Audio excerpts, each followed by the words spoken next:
Good morning. Again in the balcony to greet you. You must be feeling bored. Happy New Year. You must be wondering why this Happy New Year. Is this lady gone crazy or not?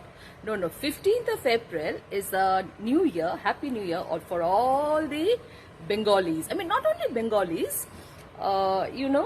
This New Year is according to the lunar calendar.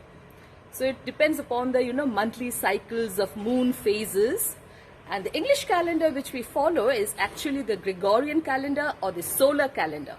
But this one is the lunar calendar, based on that. So it is the end of the month of Chaitra, and 15th April will be the beginning of Baisakh, the month of Baisakh. So this month of Baisakh is according to the lunar calendar. So all the states in India, they follow this, all states. Here where I live in Karnataka, they follow it as Yugadi, they call it. 13th April has been declared a holiday. 14th April is called Guri Paura, which is celebrated in Maharashtra. All the Maharashtrians celebrate Guri Paura, it's a holiday declared. Then, of course, Bengalis celebrate it on 15th of April. It is celebrated also in Punjab, which is called Baisakhi. It is also celebrated in Assam, which is called Bihu. It is also celebrated in Kerala, which is called, I think, Vishu. So all these states celebrate. So this is just New Year. Is as equal to the English New Year, which we celebrate in the month of January and the end of December, Christmas and New Year. And we, go to each other's houses, give gifts, we receive gifts, and most importantly, the food. The food is the most important thing which we all enjoy. So this is how we celebrate anyway, any festival, whether it's Eid or Christmas or Holi or Diwali or this, New Year, even this New Year, all are same because it always brings smile and joy on faces. It gives you an opportunity to get together, exchange some pleasantries, exchange some sweets and food. So yeah, in that way. So I'll be making some food for 15th of April, which is almost 2 days after. So planning to make few food. I'm going to make Bengali platter. Let's see. The video will be a bit longer, because quite a number of food will be there. So please watch the entire video. I think it will be interesting. I hope I'll not bore you. So stay safe, stay healthy in this time of pandemic. The cases are rising. So yeah, so I'll show you what I'm going to make it. Okay? The first item of my Bengali platter is pumpkin spinach. Now this is very easy to cook. What I have to do is I've taken some mustard oil, and here I'm going to put the black cumin and then garlic and this green chili. I'm going to saute this for 30 seconds, and then I'm going to fry my pumpkin, and then after frying I'm going to put this spinach, chopped spinach. No water needed because spinach already has lot of water, so it will be a dry dish. Put only salt and turmeric when frying the pumpkin, and then I'm going to add this. These are 2 green bananas which I'll make kofta curry. Now this recipe is already there in my channel. Now this, what I need to do is I have to peel the skin, boil the bananas, mash it, make balls or koftas and put them in gravy. The detailed recipe is already there in this. So I'm not going to show this recipe anymore, otherwise the video will be too long. These are my katla fish which I have marinated with salt and turmeric. I need to fry this first and then put it into gravy. Now this gravy will be an interesting one, a little bit different. I'm going to make 2 recipes with this. 2 fish recipes which I'm going to share in details. Koftas are getting fried. You can see it will take a little more time. So these are my green banana koftas. I'll fry them and then I'll put them into gravy, and this here the fish is getting fried. I'm going to show you simultaneously two recipes. Now this is potato poppy seeds paste. Now in order to save time, and I don't want to bore you all, I have already fried my potatoes. I cut them in cube shape, washed them, cleaned them, and I have fried it a little bit on the browner side. Now before frying it, I put this black cumin in oil, and then I fried my potatoes with a little bit of salt, nothing else, no turmeric. And then I'm going to put this poppy seeds paste, which I blended with a little bit of water. First dry blending and then blended with water. Now this I'm going to put it over here, and then it needs to be fried. This will take another 5 minutes, no water needed. Absolutely it will be a dry vegetable. Now second is lentil. Now this is of course orange lentil, which is very common to the Bengalis, very typical to the Bengalis. Now what I do is, in my pressure cooker, I have to put some oil, and I'll to put these, these seeds. This is of course red chili, then black cumin, as I said, this one. I have taken a little bit, fennel seeds, cumin seeds, and fenugreek seeds. Fenugreek seeds less in number, otherwise it will become bitter. So these will crackle in the oil, and then I'm going to put this lentil, it is washed and clean, and then I'm going to put these seasoning, very less, salt, turmeric, and cumin seeds powder. And then I'm going to add a little bit water, maybe half cup of this size, or maybe a full cup, because this lentil will be diluted, it will be watery, not very thick. And then I'm going to pressure cook it for 2 whistles, that's all. So oil is getting ready here, so I'll be putting this and then do the remaining thing. Now here in the same wok, I have already fried my onion, and I'm frying my ginger paste, not garlic paste. Now in this wok, I have already put these, dry spices. You can see bay leaf and 1 dry red chili, then cardamom, cinnamon, and bay leaf, which I haven't showed it to you. And then I have frying my onion paste. Now I'm going to put my ginger paste and other dry masalas. Here now I'm going to put my tomatoes, few tomatoes, because tomatoes need to be softened. So this I'm going to fry, and then I'm going to tell you the rest of the recipe. Now here let the onion get fried. Now here my onion and ginger paste have already been fried along with those brown spices, and here my tomatoes are also getting done. It will take some time to get it softened. I have put 2 green chilies also. Now what I'm going to do now is, here I'm going to put these spices, red chili powder, salt, cumin seeds powder a little bit, and coriander seeds powder, no turmeric powder. This will go over here. Along with this, another interesting another interesting ingredient, that is my cashew nut poppy seeds paste along with yogurt. Now this will also go over here. This is the twist in this recipe. And here I'm going to put my turmeric powder, salt, coriander seeds powder, and a little bit of red chili powder. That's all. And then again I have to fry both these. This one also needs to be fried, and this one also needs to be fried. Now this sauteing will take a little more time, 1 or 2 minutes. It has yogurt, so it will take some time. You have to be very careful about the yogurt, otherwise it will split. So you have to constantly keep on stirring. And then I have to put water. I generally use warm water, and then I'm going to put my fishes. This one also a little bit of stirring. And then put warm water, and then put the fishes. So this here I've used my poppy seeds, cashew nut, and yogurt all blended together.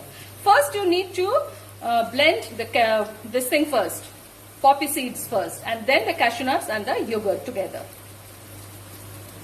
This fish is almost done. As you can see, I have put my fishes and I allowed it to cook for 5-7 minutes. Now at this point I need to garnish it a little bit with coriander leaves, that's all. And this fish is done. So I'm going to switch it off and allow it to give it a standing time. Now here, this fish, which is called fish rasala, it is still boiling. As you can see, it is getting cooked. Now it is not yet done now. I'm going to put a little bit of garam masala. And then again cover it and allow it to cook, and then I'm going to give my onion rings over here. Now this might seem that it is a bit liquidy type, but this will thicken up because it has got cashew nut paste. So let it get cooked for another 2-3 minutes, and then I'm going to put the onion rings and serve it in the platter. So yeah, so these need to go inside these onion rings, and my fish rasala is done. So this one is unique, you must try this out. These are all typical to Bengali recipes. So these will all go into the platter.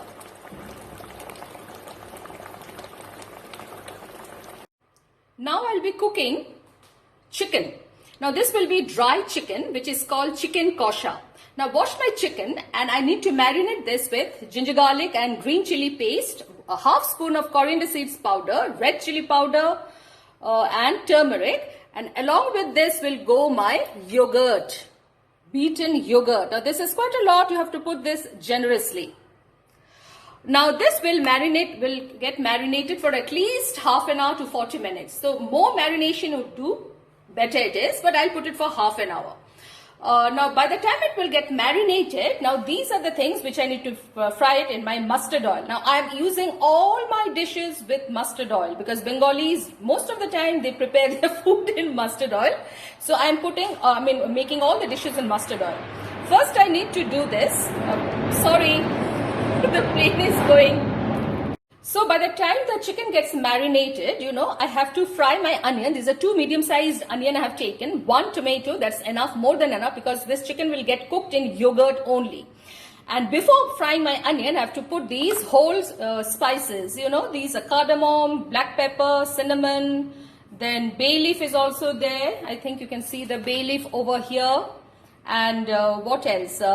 That's all. Cardamom, cinnamon, cloves. Yeah, cloves and bay leaf. And I've taken 1, I think, big cardamom.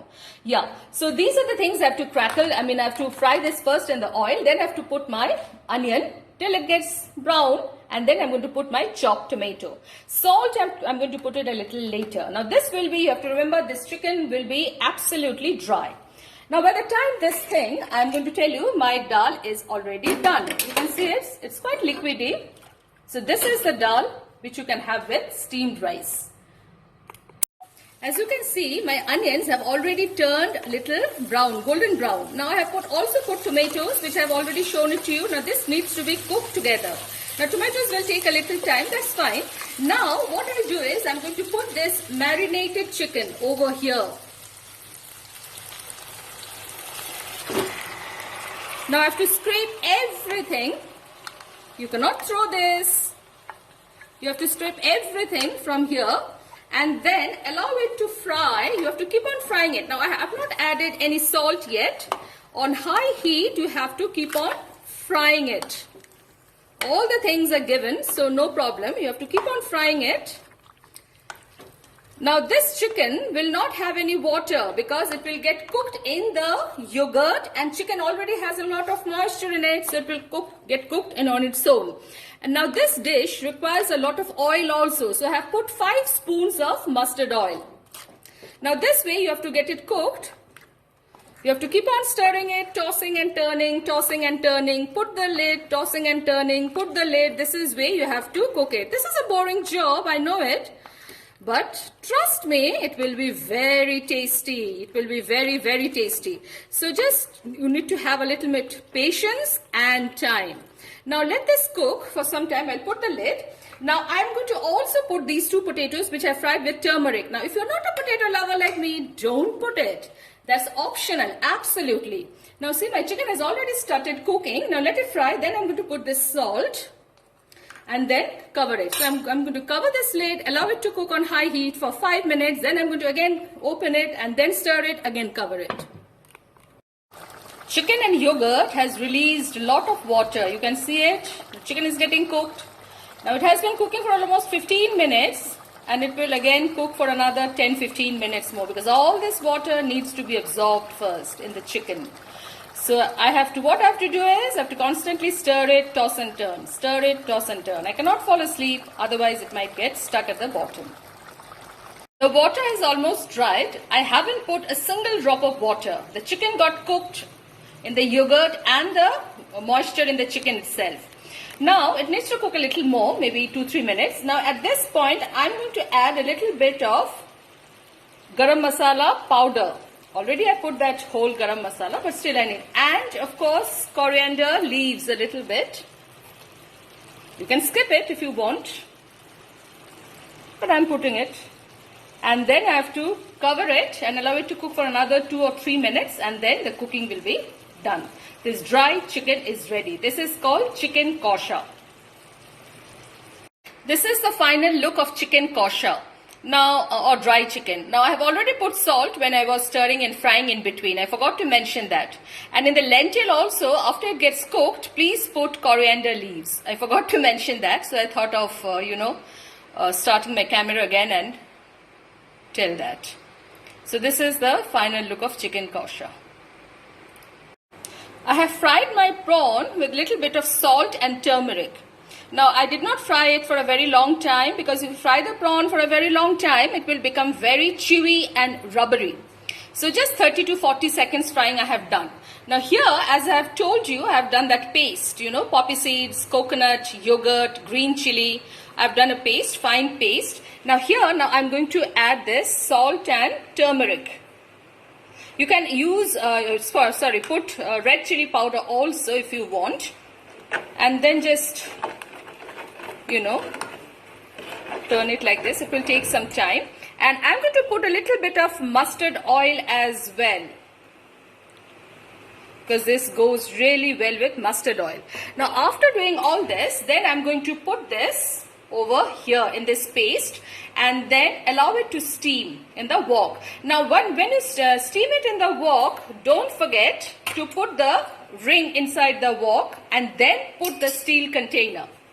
Otherwise, if you put the steel container inside the water, then water might get into it and this whole dish will be spoiled. And I'm going to also put 2 green chilies also, 1 red and 1 green after putting this. So I'm going to steam it for another maybe 20 minutes. That's all. Let me find out how much this steamed prawn got cooked. I have to remove this lid. Remove this lid as well. This is quite hot actually. Yeah, it got perfectly cooked. See, this is steamed prawn. It just cooked for 20 minutes. So this is how it will look like. The Bengali platter is ready. Now here is my this potato poppy seeds paste. Here is my fish risala. This one is normal fish curry. This one is chicken kosher or dry chicken. This one is steamed prawn. This one is kofta curry. And in this thali or in this plate, I have got rice. Now this is a normal salad which all Bengalis have. Cucumber, then onion, 1 slice of lemon and 1 green chili. This is eggplant fry, marinated with salt and turmeric and then I fried it. This one is potato fry, cut in ring pieces. This one is pumpkin spinach and this one is orange lentil.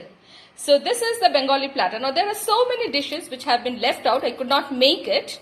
And one thing I really miss, that is the sweets, the dessert, that is the rasgulla, which I could not make it. So this is what I have, done for today.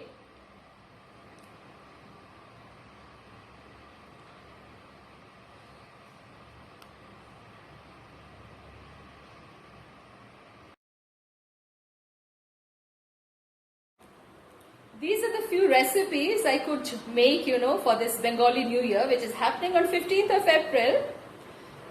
There are so many actually.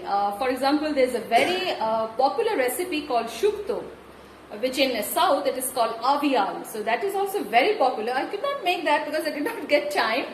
Second is that banana flour recipe, which is very traditional and very popular among the Bengali dishes. And another one is, now is the season for jackfruit. So jackfruit recipe is very popular. Another recipe is fig recipe, which is also very popular and I also liked them. I could not make those because those are very time consuming. So anyway, these are the few dishes which I could make. So try to make them at home. You might like them. I don't know. Hoping that you will like them. So if you like it, please share, comment and subscribe and press the bell icon. So I'll see you in my next recipe, next video with a new recipe. Till then, bye. Stay healthy, stay safe.